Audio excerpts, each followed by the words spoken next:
All right, we're back, people. We officially kicked off the official podcasting season this past Sunday, and now we're back with Talkin' Lost. After a nice little break that we needed, we're here to wrap season 1, and here we are, season 1, episode 20, I believe we're on, Deux Ex Machina, or as it's known in the more common translation, God in the Machine. Thank you, Luke, for correcting me before we got that started. No, it's the machine from God. Machine for God. Damn it, I screwed it up again. I don't know why I bother. Maybe I'm screwing it up. And It's possible. Who knows? Oh, man. Got anything to say before we get this episode started? This is a good episode. Oh, it's just good to be back on the island. Yes, indeed. We are back with Lost.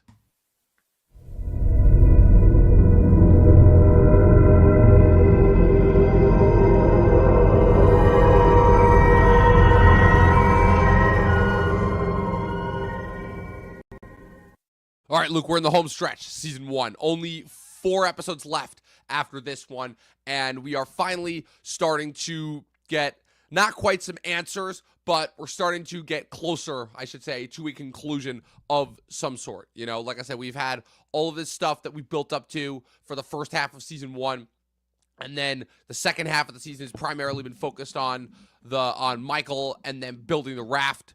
And also Locke and Boone off in the jungle after they, mysteriously stumbled upon the hatch.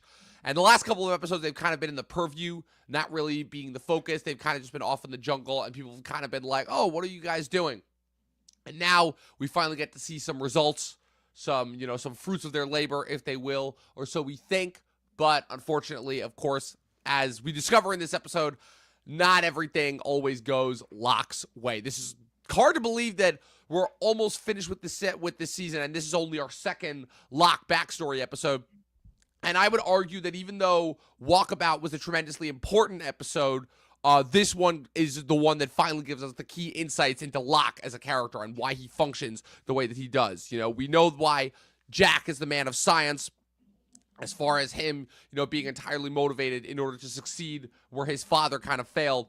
And in a way, Locke is as well, where Locke is also motivated by the failures of his parents. The only difference is that Locke is, I would say, as a result of both his parents' absenteeism and neglect, Locke is much more worse off for the wear. And as I've told you, I know they're constantly torturing and taking advantage of him does not end with this episode, but this is kind of the beginning of why we see why Locke is such a tragic character and how it's this interesting thing where, people who are children of neglectful parents can often sometimes place their faith in the wrong things. And as we see, even though the island has very much proved itself to not just be some other regular island, Locke definitely, as we've shown, is the man of faith, and this is kind of why. So what did you think going into this episode? First off, now that we finally actually get to see, how Locke and Boone are attempting to break open the hatch.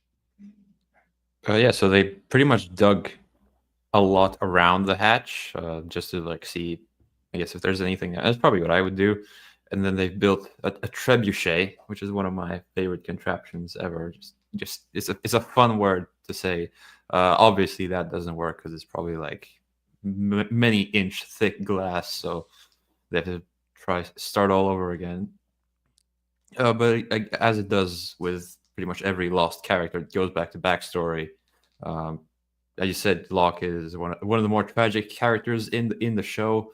It's been a while since his first flashback episode, so yeah. It's great to see that developed further, as he is my favorite character as of now, and he still is after this episode, because it's a Locke focused episode with some great side plots. And yeah, continuing the Man of Faith, there's a scene where he tells Boone about kind of what the island gave him. We'll get to that in a bit. So right. So yeah, that further establishing the Man of Faith, and I guess in further seasons it will be that contrast between him and Jack, as you allude to.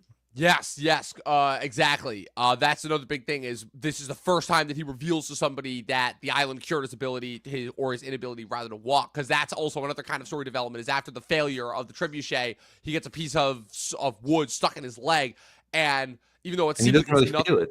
Like, He didn't really feel it, and then progressively throughout the episode, he starts losing his ability to walk again, and he's like, "Oh my God, the island gave me this gift. Now it's taking it away. How do I restore the island's faith in me?" You know, so it's kind of a little bit of a reverse slate, if you will, where yeah, to Locke me, is, that's the island testing him. Like, okay, you really want to get this hatch open, but if I take away your legs, will you still persist yes, in your journey? So, hence the dream and the plane. So, like, even if ultimately the plane doesn't really lead to anything. So For it's funny now, for now, yes. yes. Like I said, it's funny that you mentioned that because, like I said, this is also the episode where we get again more island lore, as I call it, where again it's John is having dreams, flashbacks of his mother pointing in a certain direction, the plane for all lost heads, the smuggler's plane.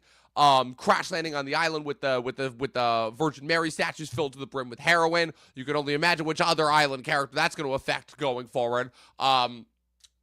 What's it called?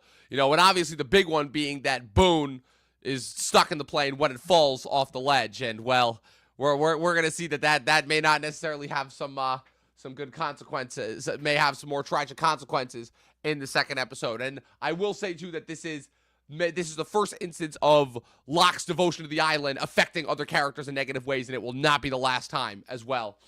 I would not expect it to be. This is Yeah. more like a hint of what his actions will lead to. That Yes. don't much consequence to him, but to the ones around him. So Exactly. And it is kind of funny where even though Locke is one of those characters that always means well, but because of his kind of fanatical devotion and not necessarily willing to to take caution, like I said, it ends up affecting a lot of the characters around him in somewhat negative ways. And there's a reason why. I'll give you a hint right now. Locke's end is not only sticky, but ends up kind of being more perverse, if you will. And you'll see what I mean when we get to the last couple of seasons. Locke gets freaky with the island? It's something like that. More so like there may be a malevolent force on the island that Locke may or may not have come into contact with, who impersonates him, if you will, and starts messing around with the other survivors that way. Now, getting into Locke's flashback story, right? The big thing here is this is where we discover Locke's true parentage, right? He's working, you can tell this is several years before the flashbacks that we saw in Walkabout. Because he has hair. Exactly. He's working in a toy store. He's showing a kid like how the game of Mousetrap works. Remember Mousetrap? You ever played that as a kid? I've never heard of Mousetrap. So Mousetrap was always one of those games that I always wanted to play because it looked cool with all the different pieces, but I never actually got a chance to, and it always kind of looked a little bit too complicated, and I always needed somebody to show me how it would. Does it have some relevance to what's happening on the island? I feel like shows or movies island. Always do this. It's one of those things where it's more so a metaphor of his life, where he's kind of trapped and, taken advantage of, as we see in this episode, where he sees some random woman with a fur coat and some red hair, who I know is played by a familiar actress, but it's it's funny because for a second I thought it was the same actress who played Tony's father's mistress, Fran Feldstein, in The Sopranos season 5, but it turned out it's a different actress entirely. He follows her out into the parking lot. She reveals that she's his mother. What's it called? Big thing that's revealed here is they're having lunch at a diner, and he's like, "Oh, you were chosen. You were immaculately conceived." Locke's immediately like, I'm smelling some bullshit right here. So he contacts, I believe that's a private investigator who he's talking to. And that's just a funny visual, him talking to like a private investigator in the back of the toy store where he works. The investigator reveals that his mother was mentally ill, was in and out of asylums, was on medication, whatnot. But that his father, who is real, is kind of, he mentions, it's like, look, when the father doesn't want to be contacted, it usually doesn't end well. And Locke's like, I want to know. So he tells him his father's a figure named Anthony Cooper, who was an important figure who we will not see. This is not the last that we will see of him. Anthony Cooper, as we later come to find out, is a con man, but at first when he goes to meet him, he seems very jovial, very sweet, like, oh, your mother, your mother disappeared, always wanted kids, but your mother disappeared. Next thing you know, she turns up begging for money. So naturally, he, of course, is attempting to use this as a bonding experience. They start hanging out. They start getting to know each other. They, shoot birds, whatever. Then one day, Locke turns up conveniently right when Anthony Cooper is getting a dialysis treatment. He's in need of a kidney. And then after a couple of more duck hunting trips, Locke graciously volunteers to donate his kidney to his father. They go under for the treatment. He wakes up, and Cooper is gone. And his mother shows up and reveals that this whole thing was a good old-fashioned con to get Locke to give him one of his kidneys. And, well, oh, man, I don't know, Luke. Have you ever had a family member try to swindle you out of a kidney before? Not yet. I'll no, after this, I'll have to keep an eye out. Definitely going to be on the lookout for it going forward. Yeah, it's not fun, like I said, and this is kind of the beginning. It's so funny how, this kind of inspires Locke's faith, because I don't know, after a thing like that, I wouldn't trust anyone. I wouldn't trust anyone. I wouldn't, So that's kind of why he gravitates to an unnatural force. Yes, almost, exactly. So. Exactly. It makes a lot of sense. Damn good writing. Yeah, it's really, really good stuff. Not to mention the fact that, like I said, this will not, consider the fact that this is not the last time that he has interactions with his parents. Especially they want his other kidney too? Yeah, it's possible. Not to mention the fact that Anthony Cooper, as I mentioned before, is Locke's connection to another character on the island. And since Anthony Cooper is a con man, I bet you can figure out which one. But yeah, it's I'm gonna guess Kate. Nope. Or Sawyer. Then? There we go. There you go. That was, it was between them. Yeah, it's one of the two. Speaking of Sawyer, this is also the episode I forgot where they discovered that the source of Sawyer's headaches is the fact that he needs reading glasses. But it gives Jack a good opportunity to kind of make fun of him and mock him for a little bit. Just be like, well, that's just another great lost side plot that will Sawyer needing glasses become like a big plot thread? I don't know. No. But it's just a nice piece of filler to balance out the screwing over of Locke to just Sawyer needs glasses. Yeah, Sawyer needs glasses. Jack finally gets a little bit of a comeback after Sawyer has, created unnecessary wonton problems for him. But they're starting to bond a little bit. But like I said, Locke is having dreams. He's losing his ability to walk. But it finally causes him to come clear with Boone, who's starting to question everything. Being like, listen, Boone, I couldn't walk before we got to the island. The island restored my ability to walk, and now it is testing us in some capacity. And Boone is going back and forth and back and forth. He's like, do I trust this guy? Like, really, why am I? Obviously, again, he's kind of attached to the hip at Locke after his whole solo vision quest, if you will, where he literally thought that he, where he literally saw his sister die, but it turned out it was all a hallucination. And, because Locke put the weird cactus juices, I'm gonna call it, on him, and so he leads him. What's it called? That they're stumbling into the jungle. They manage to find the smuggler's plane. He tells Boone, "You have to go up in there because I can't walk. I can't do it." Boone goes in. He discovers nothing but the crates full of the Virgin Marys filled with heroin. He gets on the radio in order to try and contact somebody else. He does hear somebody else on the radio, but then the plane falls off. And Boone is, he's worse for the wear. He's not good at all. Locke gets him back to the caves. Jack starts treating him. But then, of course, by that point, Locke is gone. He's back at the hatch. He's banging on the door, being like, I don't understand. I did everything you wanted. Why? Why are you doing this to me? And then you see a little light shining from inside the cabin. Is it a halo? Is it the island restoring Locke's faith?